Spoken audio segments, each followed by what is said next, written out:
ምንጊዜም ሚዲያ የዕለቱ ጉዳይ ከመጽሐፍት ገበታ ከአድማጮች መድረክ መስታወት የቅዳሜ ወጎችና የተወልደ እንግዳ መደበኛ ዝግጅቶቻችን ናቸው።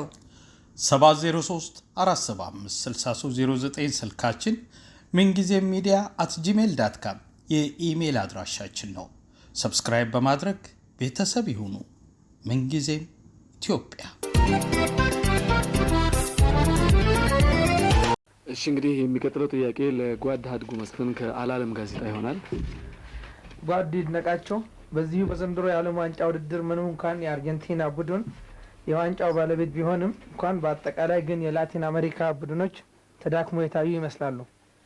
እነዚህ ቡድኖች ከአውሮፓ ቡድኖች ጋር ሲያነጻጽሩት እንዴት ነው ያገኙት?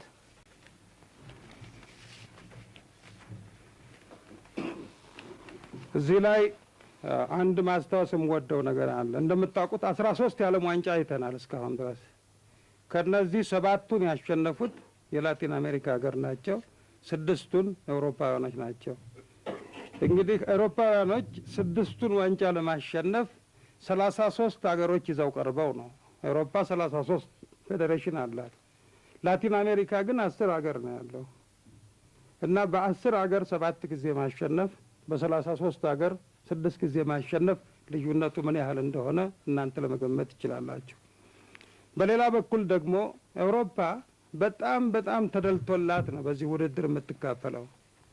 እንደኛ ከ24ቱ ቡድን 14ቱ ከአውሮፓ ናቸው። ስለዚህ ከ24 14 እድል አለ። 60% እድል ይዘው ነው የሚገቡት። ከመጡት ዳኞች መካከል 19ኙ ከአውሮፓ ናቸው እና አብዛኛውን ውድድር የአውሮፓውያንን ጭምር የሚመሩት የአውሮፓ ዳኞች ናቸው። የውድድሩ አዘጋጅ ኮሚቴ ሊቀመንበር ሚስተር ኒውበርገር ከጀርመን ነው። የዳኞች መራጭ ኮሚቴ ሚስተር ካቫን ከአይርላንድ ነው። ሁሉ ነገር ሲታይ ውድድሩ በአውሮፓ እጅ ነውና እንዳውም እንዴት ተሸነፉ የሚል ጥያቄ የሚያስቀርብ ነው። ስለዚህ የላቲን አሜሪካ ቡድኖች እንዳውም ታሪክ ነው ማለት ከላቲን አሜሪካ የቀረቡት 4 ናቸው። ብራዚል፣ አርጀንቲና፣ ዩሩጓይ እና ፓራጓይ ናቸው። እነዚህ 4 ቡድን ከ14ቱ ተወዳድረው አርጀንቲና ተረፈች በሰሚ ፋይናል። እንግዲህ ቤልጂክ፣ ዌስት ጀርመኒ እና ፈረንሳይ፣ አርጀንቲና ብቻዋን ነች በዚህ በሰሚ ፋይናል አሸንፋ እነዚህን 3 ቡድኖች ዋንጫውን መውሰዷ የላቲን አሜሪካ ፉትቦል በቁጥር እንደነዚያ ሳያይል በአነስተኛ ቁጥር ቡድኖች ተሰልፎ ይህን ውጤት ሲያመጣ እንዳውም ከአውሮፓ ፉትቦል የበለጠ ነው ማለት እንችላለን። እንደምታውቁት እንዳውም የአርጀንቲና የብራዚል እና የኡሩጓይ ተጫዋቾች በሙሉ 90% አውሮፓ ነው የሚጫወተው ፕሮፌሽናል ሆኖ እና ላቲን አሜሪካኖች ከአውሮፓ ተጫዋች አይገዙም፣ ሞልቷቸዋል። እንዳውም በገበያ ላይ ያውላሉ እና የላቲን አሜሪካ ፉትቦል በእውነት አልደከመም። ግን እንዳልኩት አውሮፓውያኖች በጣም ብዙ አድቫንቴጅ አላቸው። ይሄም አድቫንቴጅ እንዳይነካባቸው ዘላለማዊ ሆኖ እንዲኖር ይታገላሉ እና እንዳውም አውሮፓ ሄዶ እነሱን ማሸነፍ ችግር የሚሆንበት ጊዜ አለ እና ይሄን ያህል እንዳውም በላቲን አሜሪካ ጂሬስ የተባለ የፈረንሳይ ተጫዋች ታውቁታላችሁ አይደለም? እሱ ጠየቁት ከብራዚል ጋር ከተጫወቱ በኋላ በእድል ነው ያሸነፍነው። ብራዚልን የሚያህል ፉትቦል በዓለም የለም። 100 ዓመት ልምምድ ብናደርግ እንደ ብራዚሊያኖች መጫወት አንችልም ማለት። ምክንያቱም እኛ ኳሷን እንመታታለን፣ እነሱ ግን ያብሷታል እና ምንም ቢሆን እንደነሱ መጫወት አንችልም ብለዋል። በእውነትም ደግሞ ይሄ በአይናችን የምናየው ነው እና ስለዚህ የላቲን አሜሪካ ፉትቦል በእውነት ውድቀት የለበት፣ ግን ለሁሉም አህጉሮች እኩል እድል የተሰጠለታ እንዲያውም የላቀ ብልጫ ያሳያሉ ብዬ ነው የምገምተው።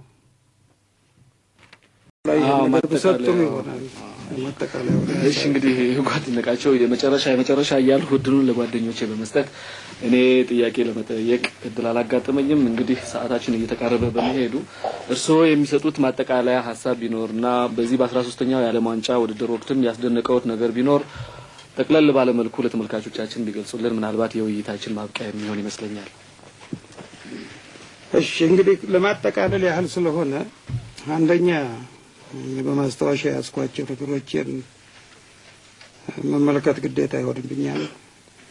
አንደኛ እጅግ ደስ የሚያሰኝ ነገር ሆኖ ያገኘሁት የኢትዮጵያ ሕዝብ ይህንን የዓለም ዋንጫ ለመከታተል ከፍተኛ እድል ማግኘቱ እስከ 28 ጨዋታዎች ታይተዋል እና ይሄ በጣም ለኢትዮጵያ ፉትቦል እድገት ይጠቅማሉ ከሚባለው ነገር አንዱ ይሄ ነው። በተመልካች አንጻር፣ በተጫዋቾች አንጻር፣ በአሰልጣኞች አንጻር እጅግ ጠቃሚ የሆነ ነገር ነው እና በጣም ደስ የሚያሰኝ ነው። ሁለተኛ የዓለም ዋንጫ የሚፈጥረው ስሜት ነው። የዛሬ 28 ዓመት በ1958 እንደ አውሮፓ አቆጣጠር ሁሉ ጊዜ እንደ አውሮፓ አቆጣጠር በመናገረው ስዊድን ሀገር ለዓለም ዋንጫ በሄድኩበት ጊዜ የብራዚል ተጫዋቾች ግብ ያገቡና ሲሳሳሙ ከሜዳ ውጪ ሲወጡ አንዱ ባንዱ ላይ ሲንጠለጠል የስዊድን ሕዝብና የአውሮፓ ሕዝብ ይስቅ ነበር። ምንድነው እነዚህ ልጆች ናቸው አዋቂዎች ናቸው እያለ እንደው በእውነት እጅግ የሚያስቅ አውሮፓ በሙሉ ይስቅባቸው ነበር። ዛሬ ደግሞ ሌላውም ዓለም እንደዚሁ እንደ ብራዚል አብዶ ስናየው እና የብራዚል ተጫዋቾች በዚያን ጊዜ ያላበዱ እንደነበሩ የስፖርታዊ ስሜት ሁሉንም እየተራው እዚህ ደረጃ የሚያደርሰው መሆኑን ማየታችን ነው።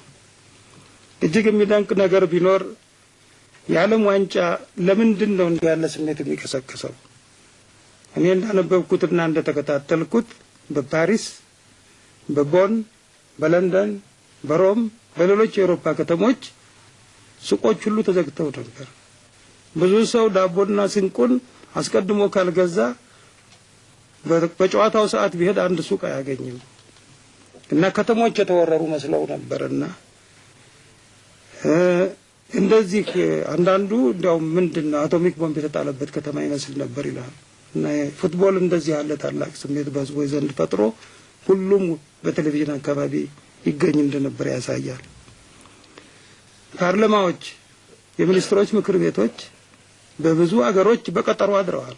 በፉትቦል የተነሳ ጠቅላይ ሚኒስትሮቹ ጨዋታውን ለማየት መሄድ አለብን እያሉ እና ቡድን ባሸነፈ ቁጥር ከርዕሰ ብሔሮች ትልቅስ ጠቅላይ ሚኒስትሮች ለፋይናል ጨዋታ እስከ መምጣት ድረስ ደርሰዋል እና ይሄ ጥሩ ጎን ሲሆን በሌላ በኩል ደግሞ አሁን እሱ እንዳለው አደጋዎችም ደርሰዋል። በብራዚል ሀገር የብራዚል ቡድን መሸነፍ ሲሰማ በልብ በሽታ ወደ 9 ሰው ያህል ሃርት አታክ ያዘው መሞቱ ተነግሯል። አንዳንዶች ራሳቸውን የገደሉ አሉ። ከፎቅ ተወርውሮ የወደቀም አለ። ሌላው ደግሞ ዚኮ ፔናልቲውን ሲስት አንድ የተበሳጨ ሰው ዚኮን ቢሰድበው የዚኮ ቲፎዚ ሆነው በሽጉጥ ጠበሰው ይባላል። እዚያው እንደዚህ ያሉ ነገሮችም ይፈጠራሉ። በብራዚል ሀገር እንደሰማነው በዓለም ዋንጫ ምክንያት ህዝቡ ውድድር በሚደረግበት ጊዜ ስራ ላይ ስለማይገኝ ፋብሪካዎች ሁሉ ስለሚዘጉ ብራዚል በየውድድሩ ቀን $350 ሚሊዮን የኢኮኖሚ ኪሳራ እንደወደቀባት ይናገራል። ይሄ በጋዜጦች የተረጋገጠ ነው ከብራዚል ጋዜጦች። በሌላ በኩል ደግሞ ቅድም እንዳየነው ቡድኖቹ የሚያገኙትን ገንዘብ ስናየው፣ ተጫዋቾች የሚያገኙትን ገንዘብ ስናየው ለምሳሌ ፕላቲኒ ለቴሌቪዥን ኩባንያ ኢንተርቪው ያደርጋል በየቀኑ እና በእያንዳንዱ ኢንተርቪው 30,000 የፈረንሳይ ፍራንክ ማለትም $6,000 አሜሪካን ለ30 ሰከንድ ይከፈላል። ማራዶና አሁን ዓለም ዋንጫ ካለቀ በኋላ ታውቅ ስሙ ዲየጎ ማራዶና ነው። ኤል ዲየጊቶ የምትል ትንሽ መጽሔት ይሄ በስዕሎች የሚሰሩ መጽሔቶች አሉ አይደለም? የሱ አይነት ለማዘጋጀት አንድ ኩባንያ $500,000 አቅርቦለታል። እና ይሄን ሁሉ ስንመለከተው በዓለም ዋንጫ አካባቢ እንደው ስፖርታዊ ስርዓትን ለማክበር ይቻላል ወይ? የዚህ ሁሉ ገንዘብ በብዛት መገኘት ጥሩ ነው ወይ? የቴሌቪዥን ኩባንያዎችስ ቢሆኑ ከፊፋና ከአይኦሲ ጋር ከመደራደር ይልቅ ስፖርተኛውን ሁሉኛ ወስደን ውድድሩን ራሳችን ብናዘጋጀው አይቀልንም በማለት አንድ ቀን ፊፋንና አይኦሲን አፍርሰው የዓለምን ስፖርት እጃቸው ያገቡትም እውነት እኮ ነው። ሁኔታው ይሄ ነው ያለው እና በአንድ በኩል ፉትቦል መወደዱ በጣም ደስ ይለናል፣ ተግባራችን ነው። በሌላ በኩል ደግሞ ከወሰን ያለፈ እንደሆነ የት ነው መድረሻው የሚል ጥያቄ ያስከትላል። የፉትቦል ፌዴሬሽን በአንዳንድ ታዳጊ ሀገሮች እንደምታውቁት ቡድኖች ተሸንፈው እንደገቡ የፌዴሬሽን አባሎች ተባረዋል። አሰልጣኞች ወደ አሁኑ ተሽረዋል። አንዳንድ የበሰሉ ሀገሮች አሁን እንደ ምዕራብ ጀርመን እንደ እንግሊዝ ያሉ አሰልጣኞቻቸውን አልነኩም። ግን በአፍሪካ ብዙ ጊዜ የዚህ አይነት ልምድ አለ። ምክንያቱም የስፖርት ሚኒስትሩ ፌዴሬሽኖቹን አባሎች ይሾማል። ከዚያ በኋላ ሲሸነፉ ደግሞ እንግዲህ አሰልጣኙንም ምኑንም በማባረር አዲስ ይመጣል። ህዝቡም ደግሞ እነዚያ በመስዋዕትነት ስለቀረቡለት ይረካል። ለትንሽ ጊዜ ይተነፈሳል። 6 ወር በኋላ ይሄው ይሆናል። ታዲያ አሰልጣኙ ረዘም ያለ ጊዜ ባለማግኘት ከቡድን ጋር ለመስራት በየ6 ወር በመባረሩ ስጋት ለውጤት ብቻ በመጓጓት የአፍሪካ የፉትቦል እድገት ወደ ኋላ ሊገታ ችሏል እና በዚህ ላይ በእውነት ብዙ ጥንቃቄ ማድረግ ያስፈልጋል። በተረፈ ቅድም እንዳልኩት እንደው አንዳንድ ጊዜ ስናየው ፉትቦል ጤነኛ ስፖርት ነው ወይ የሚያሰኝ ጥያቄ ያስከትላል። በተረፈ እንደምታውቁት የዓለም ዋንጫ በ1990 ዓመተ ምህረት ኢጣሊያን ሀገር ይዘጋጃል። ያንን ለማየት ሁላችንም ጉጉት አለን እና በደህና እንደምንደርስ ተስፋ አደርጋለሁ። ከዛ በፊት ግን ስርዓት ተፈቱ። የአፍሪካ ዋንጫ አለ፣ የአውሮፓ ዋንጫ አለ፣ የዓለም የአትሌቲክስ ውድድር አለ እና ይህን የመሳሰሉት የስፖርት ውድድሮች እያየን ጊዜያችንን ለማሳለፍ እንደምንችል እመኛለሁ። አመሰግናለሁ። ጓድ ይድነቃቸው በእውነቱ ይህን ረዘም ያለ ጊዜውን መስዋዕት በማድረግ 13ኛውን የዓለም ዋንጫ ውድድር በቅርብ ተከታትለው ከረጅም ዘመናት ልምዶ ጋር በማቀናጀት ለሀገራችን የስፖርት ተከታታዮችና እኛም እዚህ በሙያው ላይ ለተሰማራን ሰራተኞች ይህን የመሰለ ሰፊ ማብራሪያ ስለሰጡልን በእውነቱ በተመልካቾቻችን በዚህ ጋዜጣዊ ጉባኤ ተካፋይ ባልደረቦችና በዝግጅት ክፍላችን እንዲሁም በራሴ ስም በጣም አድርጌ አመሰግናለሁ። ተመልካቾቻችን እንግዲህ ከኛ ጋር በመቆየት ከጓድ ይድነቃቸው ተሰማ ጋር ያደረግነውን በሁለት ክፍል የተዘጋጀ ጋዜጣዊ ጉባኤ ስለተከታተላችሁልን በዚህ ጋዜጣዊ ጉባኤ ተካፋይ ባልደረቦች ስም አመሰግናለሁ።